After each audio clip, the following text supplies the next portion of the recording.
우리 금요 성령 집회 이제 금년에 몇 번 남지 않았는데 1년을 우리가 회고하고 돌아보면서 생각하는 거가 참 기도하면 하나님이 역사하시는구나. 그래서 여러분, 기도는 어떤 의미에서 우리의 삶에 있어서 가장 중요한 문제가 있어서만 꼭 기도하는 건 아닙니다. 문제가 있을 때 기도할 수 있는 것은 믿음의 사람이 하는 신앙적인 가장 기본적인 행위입니다. 문제가 있음에도 불구하고 기도하지 않는 것이 사실은 가장 큰 문제입니다. 지금 우리 앞에 너무 큰 문제가 산더미처럼 쌓여져 있는데 기도할 마음이 전혀 없어요. 기도할 생각이 없어요. 또 기도할 수 있는 그런 기본적인 자세가 전혀 안 돼 있다고 그러면은 그것처럼 큰 문제가 없습니다. 근데 아무리 큰 문제라 하더라도 기도만 되면, 아무리 큰 문제라 하더라도 기도만 되면, 아무리 큰 문제라 하더라도 기도만 되면 그 문제 속에 하나님이 역사하시고 하나님이 도와주시고 하나님의 능력이 임하고, 따라서 한번 하실까요? 내 안에 계시니까. 그게 하십니다. 내 안에 계신 그분이 이 세상에 있는 그 어떤 분보다 크신 분이다. 여러분, 그렇게 믿으시면 아멘. 다시 한번 더 크게 아멘. 조금만 더 크게 아멘. 그래, 우리 그 예수님 믿고 삽니다. 그 하나님 믿고 삽니다. 그 성령님 믿고 삽니다. 우리는 혼자 살고 있는 인생이 아닙니다. 이제 내리십시오. 그분이 우리 안에 함께 하시거든요. 그러니까 우리가 기도하면 내가 움직이는 것이 아니라 하나님이 움직이세요. 하나님이 개입을 하시고 하나님이 역사하시고, 그래서 내가 열심히 하는 것도 중요하지만 열심히 하고 나서 그 뒤에 모든 결과와 모든 것의 결과는 하나님의 손에 있다. 그래서 한 해를 살면서 하나님이 우리와 함께 하셨고, 때로는 힘든 일도 있었고 눈물도 있고, 아니 지금 우리 가운데 큰 태산 같은 문제 가지고 있습니다.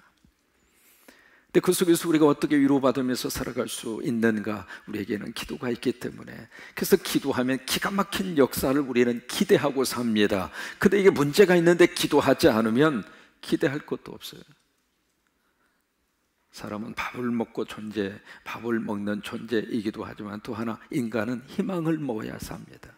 그래서 희망적인 존재라 그렇게 이야기하거든요. 그래서 유명한 불트만이라고 하는 신학자는 이 기독교를 가르쳐서 희망의 종교라 그랬어요. 왜냐하면 예수 그리스도가 이 세상에 오셔서 우리 인간에게 주신 가장 중요한 단어 하나를 꼽으라고 하면 그것은 희망이다 그랬어요.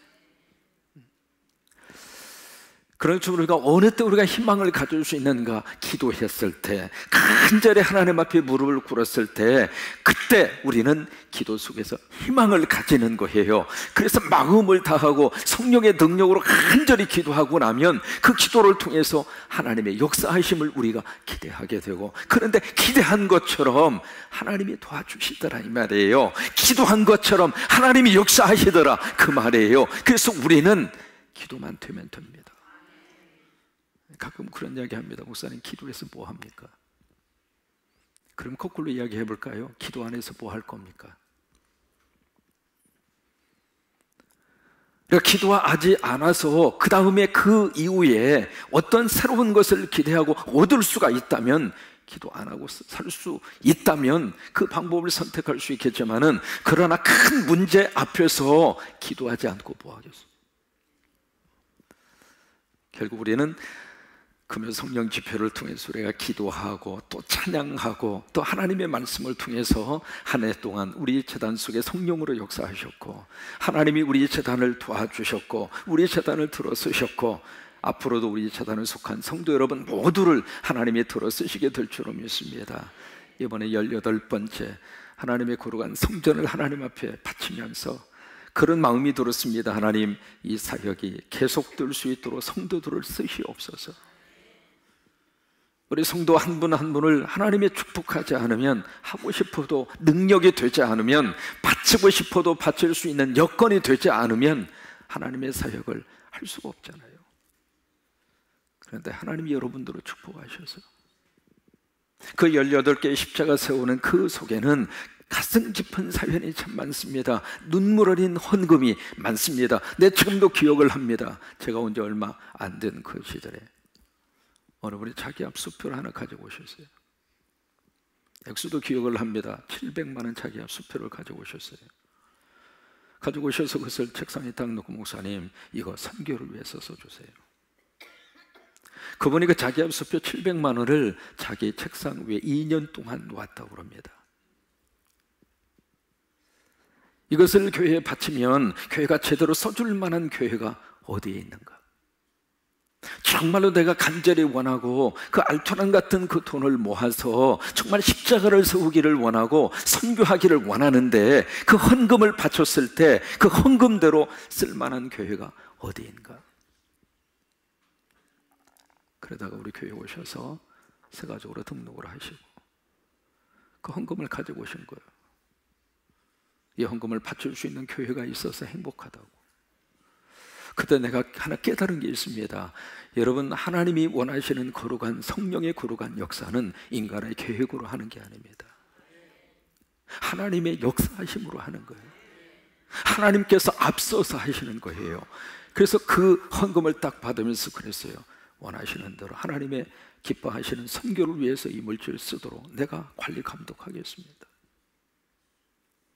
그렇게 해서 십자가 하나씩 하나씩 세워지게 된 거예요. 여러분, 매 주마다 선교 헌금을 바치시잖아요. 그 선교를 통해서 우리 성도들의 눈물 어린 그 헌금들이 모아져서 십자가를 세우게 됐고, 그게 하나씩 둘씩 모아져서 18번째 십자가를 세우게 됐고, 지금 2군데 콩과 루완다 지역에 세워지고 있잖아요. 그것까지 완성이 되면 20개의 십자가를 하나님 앞에 바쳐드립니다. 그 교회마다 하나님이 들어 쓰시게 될 거예요. 그 교회마다 생명을 채워주시게 될 거예요. 사람을 구원하는 능력은 우리에게 있지 않습니다. 하나님에게 있습니다. 그 교회를 들어 쓰시는 분은 하나님이십니다. 그 교회를 들어 쓰시는 분은 하나님이십니다.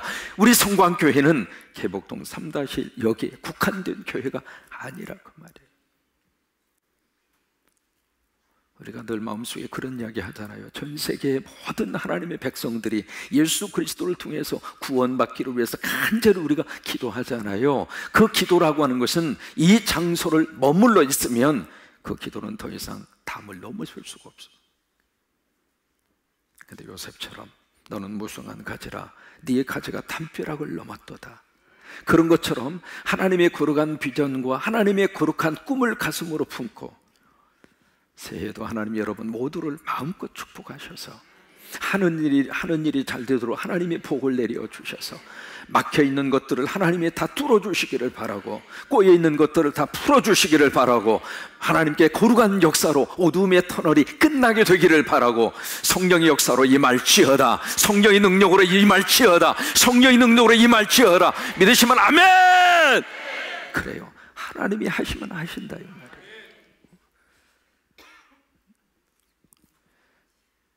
하나님을 자꾸 우리 생각에다가 가두지 않았으면 좋겠습니다. 예수님이 시장에서 예루살렘을 지나가시다가 마침 무화과나무를 발견하고 시장길을 면하기 위해서 가서 구했는데 열매가 없어요. 그 자리에서 예수님이 저주를 하십니다. 다시는 이 나무에서 열매를 열매를 얻지 못할 것이다. 그러고 나서 이제 하루가 지났어요. 그리고 그 다음 날 똑같은 장소를 지나가다가 마침 베드로가 그 길가에 그 나무를 딱 봤는데 이 무화과나무가 뿌리로부터 말라 있는 거예요. 그 모습을 본 베드로가 갑자기 어제 예수님이 하신 말씀이 기억난 거예요. 여러분, 말씀이 기억이 날 때 그때 성령의 거룩한 역사입니다. 설교가 기억이 날 때 그 말씀이 나를 지금 움직이고 있는 것입니다. 그러니까 하나님의 말씀이 기억이 난다는 이야기는 하나님이 내 안에서 지금 일을 하시고 있다 그 말이에요. 왜? 말씀이 곧 하나님이시기 때문에. 그래서 예수님이 하신 말씀이 기억이 났어요. 그래서 베드로가 예수님에게 그렇게 질문을 합니다. 주님, 무화과나무가 말랐나이다. 그때 우리말 번역에는 그렇게 되어 있습니다. 하나님을 믿어라. 그렇게 되어져 있거든요. 하나님을 믿어라. 그렇게 말씀을 하시고 있습니다. 그런데 그것을 다른 번역에 보시면 어떤 말씀을 하고 있느냐면 참 기가 막힌 말씀을 하고 있습니다. 우리가 성경을 읽을 때에도 그냥 그 번역된 한 권만 가지고 읽으면 그 안에서 이해하는 것으로 끝나요. 근데 이거 성경을 다양한 번역을 다양한 모습으로 읽으면은요, 성경 자체의 깊이가 깊어지는 거예요. 그래서 가능하면은 성경을 읽을 때에도 여러 가지 다양한 번역, 영어 성경만 하더라도 번역서가 수십 종이 되는 거예요. 그 영어 번역만 대조를 하더라도요, 말씀의 깊이가 그만큼 깊어지는 거예요. 왜? 사람은 아는 것만큼 보이는 거예요.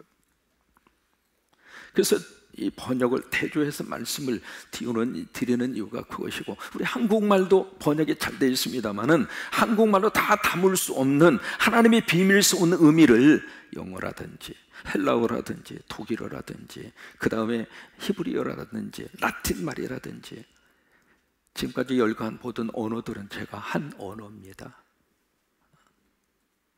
그 언어권 속에서 말씀의 깊이를 깊이 들어가면은요, 여러분, 이 성경 말씀 자체는 신비로워요. 의미가 하나로 끝나지 않습니다. 마치 알찍처럼 씹으면 씹을수록 알찍 아시죠? 잘 모르셔요. 수칙은 씹을수록 입이 텁텁합니다. 어떻게 아느냐고요? 제가 강원도에서 군대 생활을 했어요. 강원도는 칡이 많아요. 근데 그 중에 알칡이 있거든요. 그 알칡은 딱 이게 입으로 씹으면 씹을수록 거기서 톡 하고 나오는 맛이 너무 좋아요. 말씀의 깊이가 그렇다 이 말이에요. 우리말 번역에는 하나님을 믿으라 그렇게 되어져 있습니다만은 다른 번역에 보시면은 어떤 말씀이 되어져 있느냐면 하나님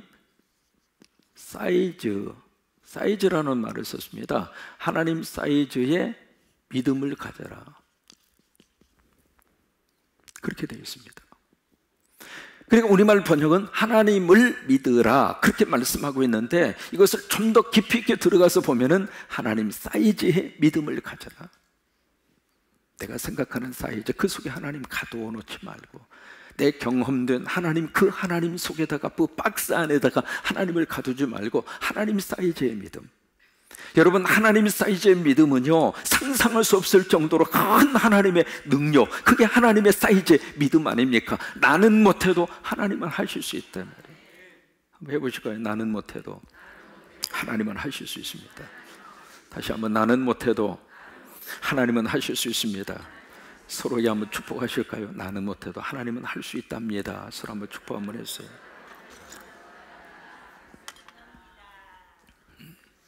그래요. 그 하나님 의지하고 금년을 살았고 그 하나님 의지하고 새해를 시작하셨으면 좋겠어요. 그래서 이 교회가 정말 하나님의 살아계심이 머릿속이 아니라 눈으로 목도하도록, 그래서 실질적인 삶 속에서 하나님의 살아계심을 직접적으로 목격하고 그 간증이 끊임없이 쏟아져 나오는 하나님의 거룩한 공동체로. 왜요? 지금 우리의 하나님 아버지는 살아계십니다. 성경 속에 갇혀있는 분이 아닙니다. 과거 역사로 끝난 분이 아닙니다. 우리 하나님은 지금도 살아계시고 지금도 살아계시고 지금도 살아계시고 지금도 살아계시고 여러분의 신음소리까지라도 우리 하나님은 듣고 계신다 이 말이에요. 눈을 지으신 그분이 어찌 보지 아니하시며. 내가 지금 하고 있는 모든 신앙적인 행위 하나님이 보고 있다 이 말이에요. 내가 하나님을 위해서 애쓰고 수고하는 그 수고를 하나님은 보고 있다 그 말이에요. 내가 지금 무엇 때문에 눈물을 흘리고 고통스레하고 지금 가슴앓이를 하는지 하나님은 보고 있다 이 말이에요. 눈을 지으시니까 어찌 듣지 아니하시겠는가. 그 하나님 우리 아버지가 되시고, 그래서 우리를 하는 금요 집회에 모여서 기도하게 하시고 간구하게 하시고 하나님 앞에 간절한 마음으로 주여 외치도록 그렇게 하시는 분은 내 안에 계신 성령님이 그렇게 부르짖도록 역사를 하시고 그 기도를 하나님이 들으시고 때가 되어 응답으로 역사하셔서 하나님은 우리 인생을 끌고 가시는 거예요. 내가 내 힘으로 살아오는 그 정도로 우리들이 지혜롭지 못합니다. 이번에 이제 오아우 저희가 오아우 살림 금식 기도원, 이름이 있고요. 오아우 살림 금식 기도원이에요. 거기가 금식 기도원을 세우고 온 거예요. 1층짜리를 작년에 지어서 바쳤고 그 위에다가 2층을 올렸는데 2층을 오아우 살림 금식 기도원이라 해가지고 그 지역에 있는 목회자들이 거기서 와서 매주마다 금식하면서 기도하는 기도원이에요. 그 기도원. 근데 이거 마치고 이제 오면서 보통 거기서 마닐라라고는 수도에서 거기까지 5시간 걸리고, 마닐라 수도에서 공항까지 시내인데도 불구하고 교통체증이 기김밥 말할 수 없을 정도. 그 짧은 거리임에도 불구하고 일반적인 속도로 해서 가서 이렇게 달리면 한 20분 정도면 도착할 수 있는, 뭐 그렇게 긴 그런 거리가 아니거든요. 근데 너무나 교통체증이 심해서 2시간 걸려요. 근데 이 계산을 못하고 이제 선교사님이 뭐 5시간 정도면 갈 수 있습니다. 그래서 갈 수 있겠거니 생각하고 시간 맞춰서 이제 나와가지고 저녁을 먹고 현당 예배를 마치고 중간에서 저녁을 먹고, 그리고 이제 마닐라 공항을 향해서 들어가는데, 세상에 그 시내 자체가 말 그대로 완전히 그냥, 비행기는 밤 12시 10분에 타야 되는데 이게요 참 묘하더라고요. 시간은 계속 가더라고. 차는 안 가는데 시계는 가. 그때부터 말이죠, 생각이 얼마나 복잡한지, 만약에 못 가게 된다면. 그런 생각이 마음속에서 안 들 수가 없잖아요. 왜? 현실적으로 뚫고 갈 수 있는 길이 없는 거예요. 이 선교사님 운전을 얼마나 기가 막히게 하는지 지금까지 제가 머리 털라고 그렇게 운전 험악하게 하시는 분은 처음 봤어요. 우리 정영식 장로님이 혀를 내돌려. 그러면 전문가가 혀를 내돌렸다 그러면 비전문가인 저는 고개를 내둘러. 제가 이제 2자리 탔거든요. 운전석 바로 뒤에 탔는데 저 뒤에 우리 김민대 장로님이 타셨거든요. 하도 불안하니까 자꾸 이야기를 하셔요. 그러니 나는 그 바로 뒷자리에 탔으니까 얼마나 더 불안합니까? 그래도 내가 또 이야기하면 그분이 스트레스 받아가지고 더 저기 할까 봐서 말도 못하고. 왜? 그때는요 무슨 말을 하면 그분이 더 신경이 날카롭잖아요. 그러니까 어떻게 쓰든지 분위기를 해서 어쨌든 안정적으로 해서 왜? 우리의 목적은 공항으로 도착하고 비행기 타고 오는 거니까 그 목적이 이루어지도록 그렇게 해야 되잖아요. 근데 속으로는 속이 타면서도 기도하는 거예요. 1차선으로 갔다 4차선으로 쫙 가더니 세상에 간이 붙었다 떨어졌다 붙었다 떨어졌다. 나도 모르게 말이죠, 발이 자꾸 막 가는 거예요. 막 가는 거예요. 어디로 가요? 브레이크로 막 가는 거예요. 내가 간다고 말도 못하고 말이죠. 어깨에다 힘을 팍 주고 말이죠. 이게 가다가 보면 금방 꽝 하고 부딪힐 것 같은 순간이 숫자로 헤아려 보면 1000번도 넘어요. 그렇게 해서 이제 가서 싹 좌회전을 하더니 잘못 왔네 그러더라고요. 갈 길은 바쁜데 거기서도 잘못 왔대야. 그러더니 확 돌아가지고 거기서 도저히 유턴을 못 하거든요. 그런데 그냥 뒤로 가가지고 다시 유턴을 해가지고 차가 막 오는데 차로 와서 딱 막아버리고, 그러니까 경찰이 오니까 그냥 이분이 이제 인터폴이라고 그래가지고 국제 형사 무슨 증을 하나 가지고 있나 봐요. 인터폴 그러면서 막 지금 생각만 해도 그 비디오를 좀 찍어놨으면은 세상에 이런 난폭 운전자도 있구나 싶을 정도로, 제가 지금까지 그렇게 많은 운전자들을 보고 차를 탔습니다만은 이번처럼 롤러코스터, 그런 롤러코스터가 없습니다. 거기다 그만 운전만 한 게 아니거든요. 계속 공항에 거기에 경찰 책임자하고 아는 관계여가지고 그 책임자한테 계속 전화를 하는 거예요. 이렇게 VIP가 가는데 우리가 VIP예요. VIP, Very Important Person.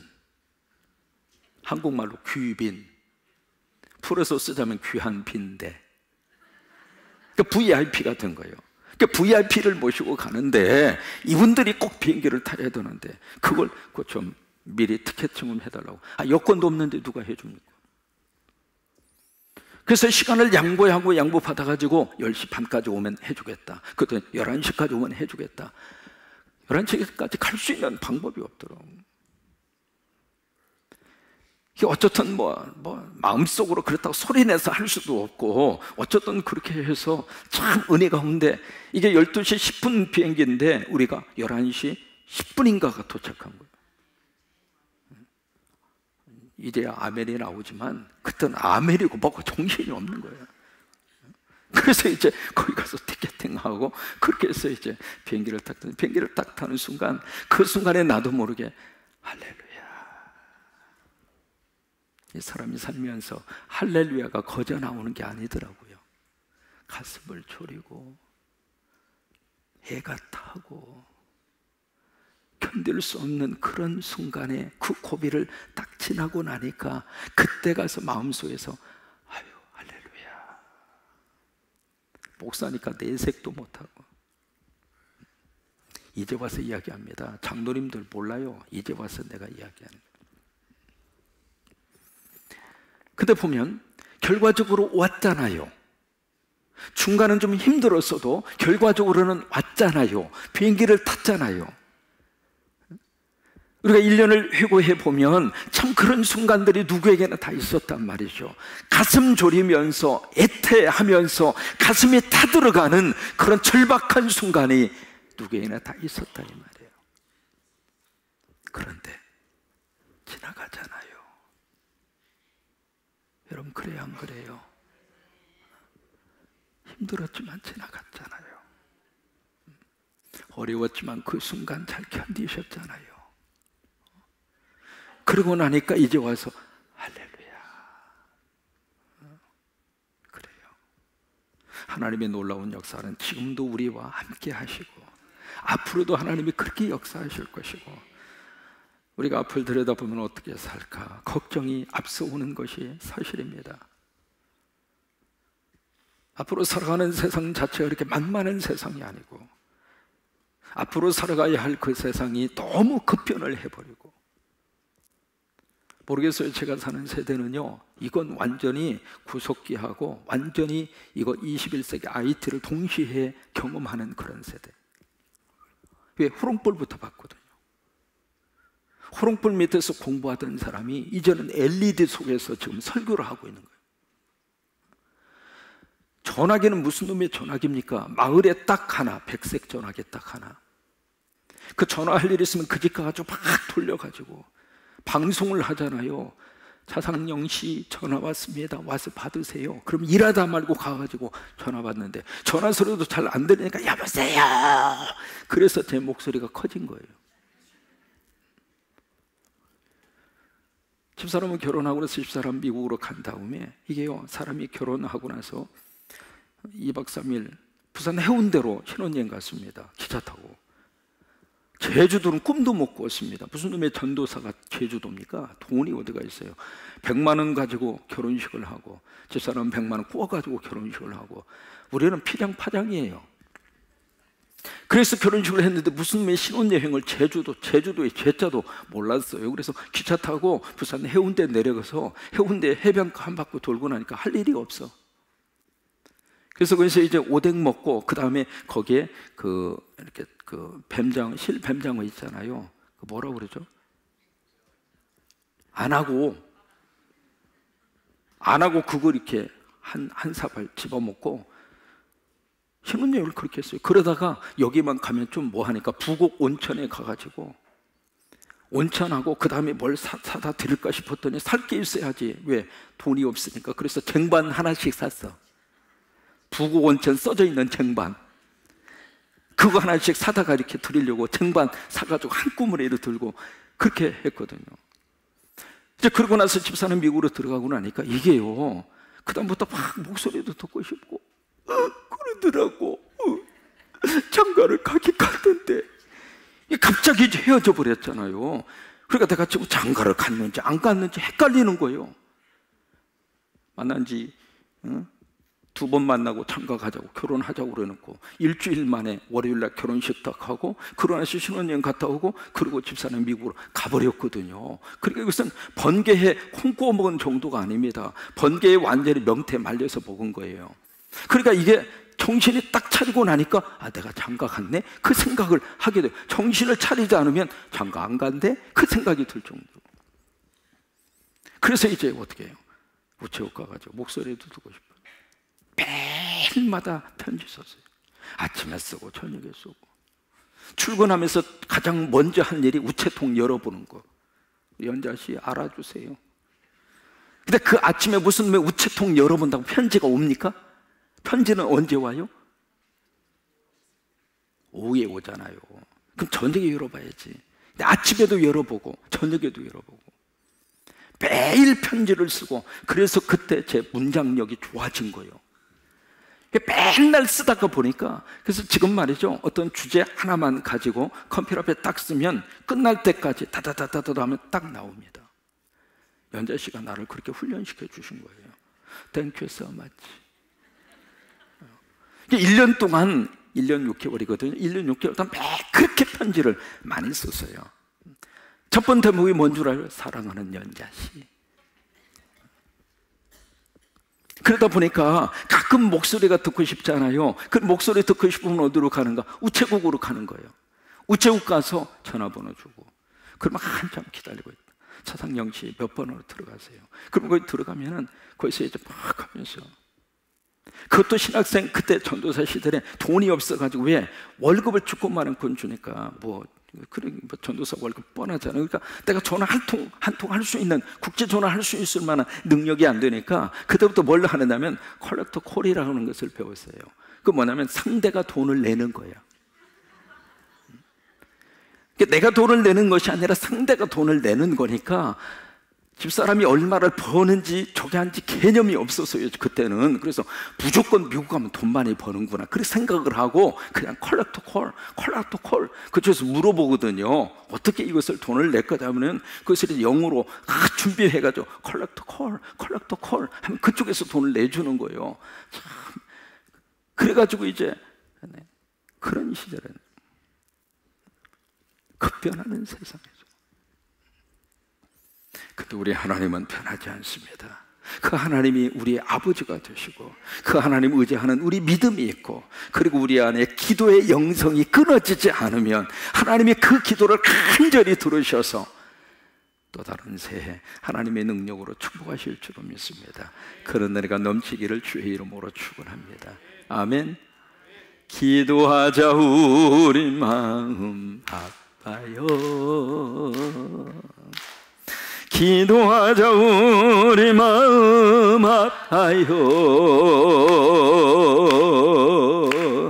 할렐루야 아멘, 할렐루야 아멘. 기도하자 우리 마음 아파요. 아멘. 아가서를 우리가 보고 있잖아요. 아가서는 주제가 사랑입니다. 아가서 주제는 사랑이에요. 사랑인데 지금 등장하는 인물은 두 사람입니다. 첫째는 누구냐면 솔로몬입니다. 두 번째는 슬람미라고 하는 여인입니다. 이 솔로몬이 바로 누구냐면 신랑이고, 슬람미라고 하는 여성이 신부입니다. 그러면 이 신랑은 구체적으로 누구를 상징하고 있느냐면 하나님을 상징합니다. 하나님, 또 누구일까요? 예수 그리스도, 또 누구일까요? 성령님을 의미합니다.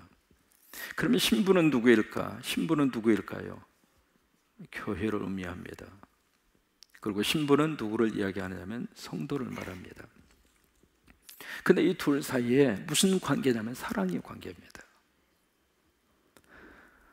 하나님이 교회를 사랑하십니다. 그러니까 예수님이 교회를 사랑하시고 성령님이 교회를 사랑하십니다. 그래서 우리가 교회를 사랑하면 하나님이 그렇게 좋아하십니다. 왜? 하나님이 사랑하는 것을 나도 사랑하면 하나님이 행복해 하시는 거예요. 하나님은 사랑하는데 내가 그 하나님이 사랑하는 대상을 만약에 깨거나, 하나님이 사랑하는 그 대상에 힘들게 하거나, 하나님이 사랑하는 교회를 이상한 모습으로 막 난도질을 시킨다면 하나님이 어떻게 하실 것 같아요? 그래서 여러분 꼭 기억하시기 바랍니다. 신앙생활 하면서 절대로 교회 깨는 일에는 참여하지 마세요. 왜? 그 뒤끝이 무섭습니다.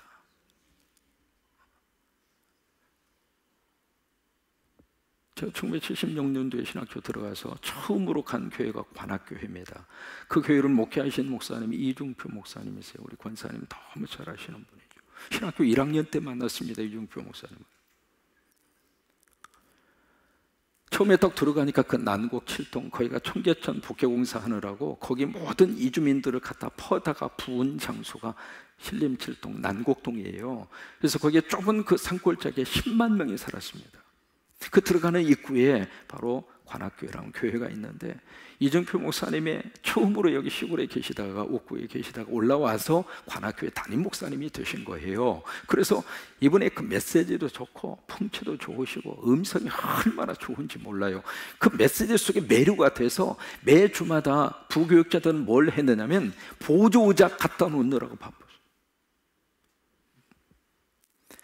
성령의 역사가 이렇게 뜨겁게 일어나는데 참 묘하더라고요. 마귀와 사탄도 가만히 안 있더라고요. 그래서 흔들기 시작을 하는데 말이죠, 그 장로 피택 문제 가지고 막 흔들기 시작을 했어요. 그래서 이제 결국에 가서는 어떻게 됐는가, 이게 완전히 목사님하고 이쪽 두 파로 쫙 나눠졌어요.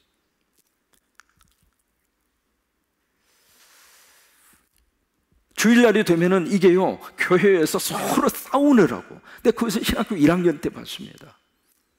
그러니까 주일날 딱 나오면 이게 양쪽으로 딱 갈라져서 한쪽은 기도하고 한쪽은 찬송하고.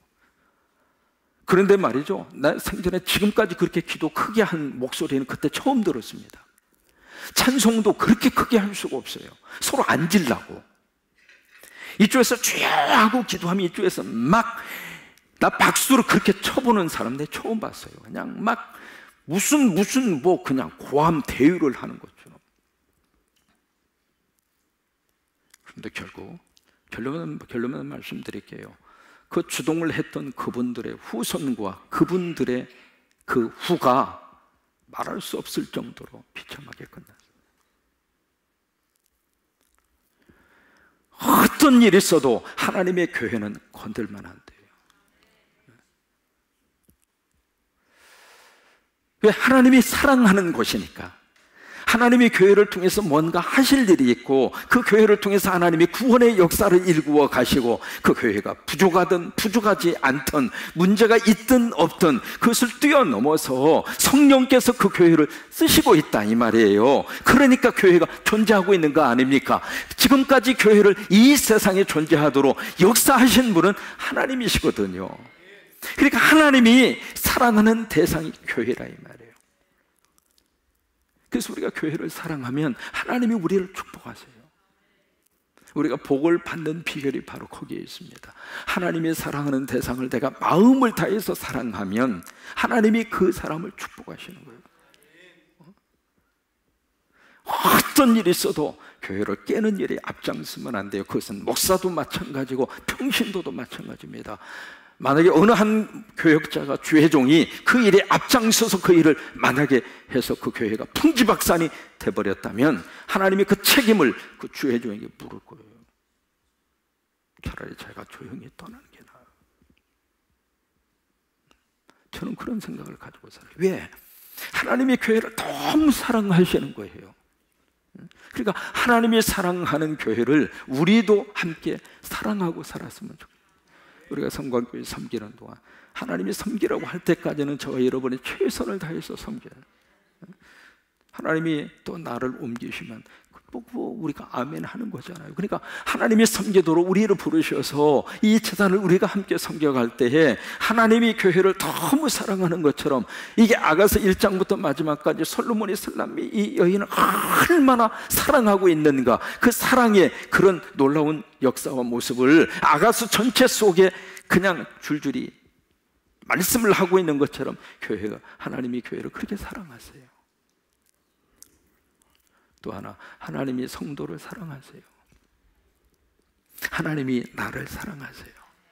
울고 있어도 하나님이 나를 사랑하시고, 못났어도 하나님이 나를 사랑하시고, 뭔가 살려고 바둥바둥 하면서 그 애쓰는 그 속에서도 믿음 지키려고 하는 그 모습을 보시면서 하나님이 너무 사랑하시고, 그 사랑의 엑기스를 모아놓은 것이 바로 스바냐 3장 17절 말씀이에요.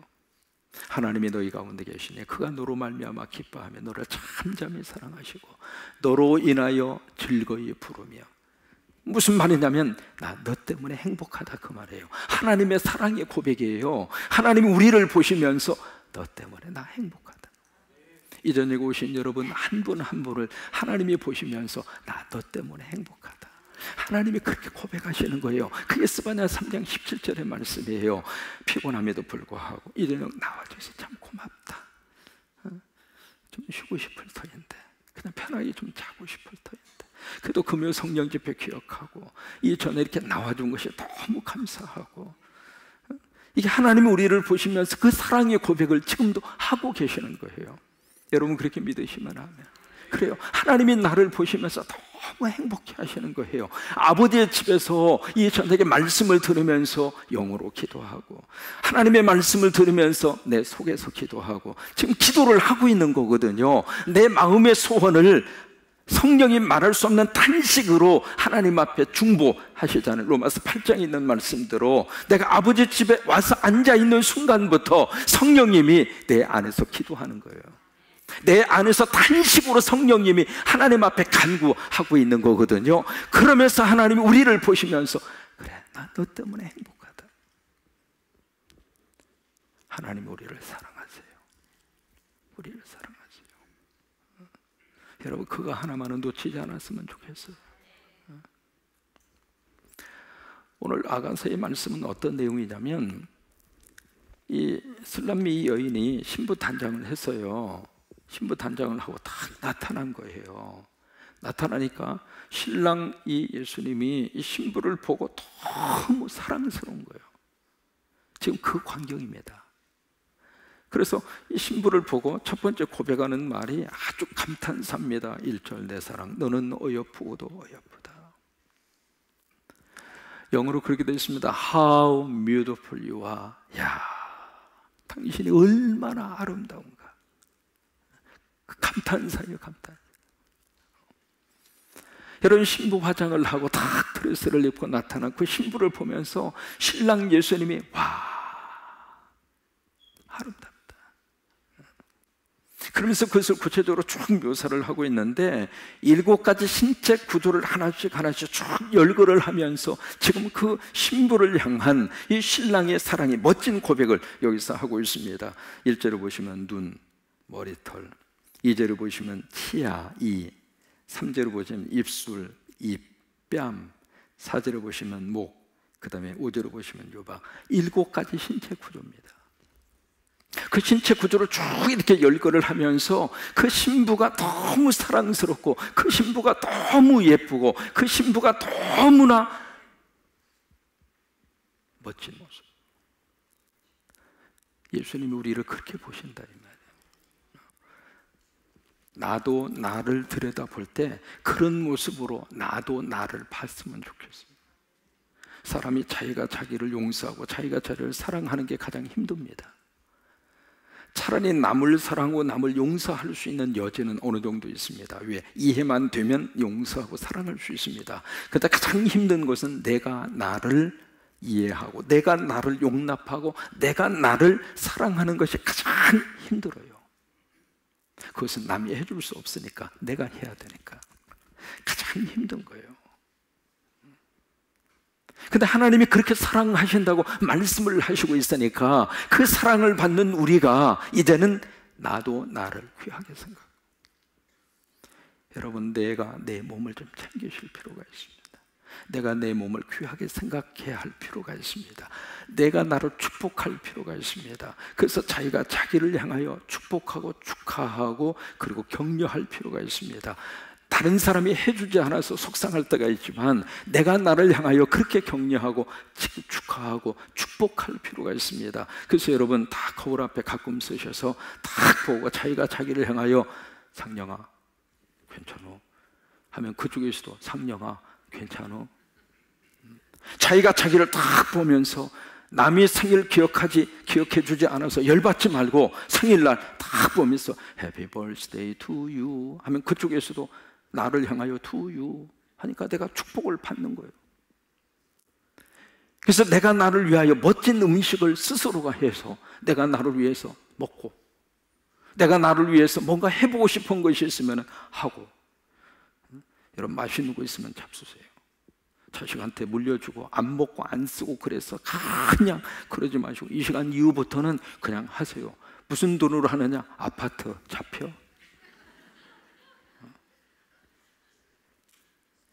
내가 나를 위해서도 쓸 수 있어야 돼요. 내가 나를 위해서도 뭔가를 할 수 있어야 돼요. 왜? 내가 소중하니까. 아멘.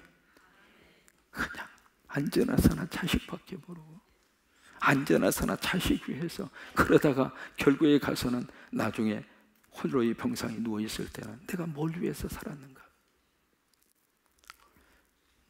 지금부터 우리가 정신 차리고 자식 놈은 우리보다 더 잘 먹고 잘 살 거예요. 그러니까 우리끼리 잘 먹자고. 가끔 010-7270-1338 전화하셔도 괜찮고 그렇게 하시라고. 그래서 7가지 신체 구조를 통해서 이 신부가 너무 아름다운 거예요. 근데 그 묘사하고 있는 모습이 너무 기가 막힙니다. 여기 보시면 눈은 비둘기 같고, 이 비둘기가 일편단심이에요. 비둘기는 정조의 상징입니다. 그래서 우리가 예수 믿으면은요, 오직 신랑, 오직 예수밖에 없어요. 일편단심이에요. 그 다음에 머리털은 길러 산기슭에 누운 염소 같고, 2절에 보면 치아는 목욕장에서 나오는 털 깎인 암양코, 새끼 없는 것은 하나도 없이 각각 상태를 낳은, 참 기가 막히게 치아를 그렇게 표현을 했는데, 백색으로 고른 치아, 그것을 그렇게 표현을 한 거예요. 그 다음에 입술은 홍색실 같고, 이것은 진홍색, 붉은색. 그래서 우리가 립스틱을, 붉은색 립스틱을 바르잖아요. 그죠? 립스틱. 물론 립스틱의 재료가 지렁이라고 하는 것은 꼭 기억을 하시고, 립스틱의 재료가 지렁이에서 나오거든요. 하여튼 어디서 나와도 어때요? 괜찮죠? 그 립스틱을 이렇게 바르는 거예요. 여기 붉은색 립스틱을 바른 거예요. 그 다음에 입은, 여기 입은 어여쁘고, 이 입은 일반적으로 말을 말합니다. 입이라고 하는 게 말, 언어, 그것을 말하고 있고, 그 다음에 뺨, 이 뺨은 석류 한쪽 같구나. 이 석류가 이게 익으면 이제 통통하잖아요. 그리고 붉은 색깔을 띠잖아요. 마치 이 뺨이 그런 홍조를 띤 붉은 통통한, 톡 하고 건들면 터질 것 같은 봉설하나 나요.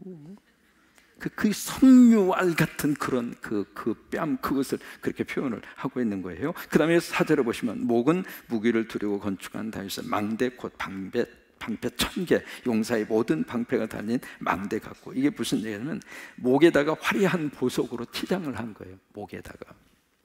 그리고 이 목이 사슴의 목처럼 너무 아름다워.